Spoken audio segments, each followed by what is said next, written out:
अरे शुभम, अरे इकडे काय करायला रानामध्ये? काय ना रे, दिसायन झालं का तुला? तण उपटायलो शेतामध्ये.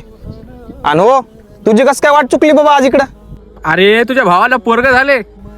ए वैब्या, तुला सांगतोय त्याचं नाव घ्यायचं नाही माझ्यासमोर बघ.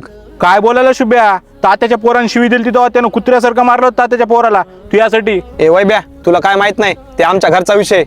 अरे तू म्हणाले ना तुमच्या घरचा विषय, पण त्याला जेवढा आनंद पोरग झाल्यावर झालाय ना, पण तू जर भेटाय गेला तर त्यापेक्षा जास्त आनंद होईल, लक्षात ठेव बेट्या. वैब्या भावा, तू जे मला म्हणतोय ना ते मला 100% पटते बघ. पण बघ ना, आमची भाऊकी, आमचे बहीण भाऊ आमचं घर फोडण्यामध्ये टपून होते बघ. आणि आम्ही फुटलो पण वैब्या भाऊ, तू आज माझे डोळे उघडलेस. मी सगळं काम सोडतो आणि आधी दादाला भेटून येतो यार. आणि वैब्या, माझ्या दादानं पण माझ्यासाठी खूप कष्ट केले रे. आणि लोक म्हणतात ना, कोण कोणाचं नसतं, आणि रक्ताचा भाऊ शेवटपर्यंत ते भाऊच असतो बघ. जीव जळतो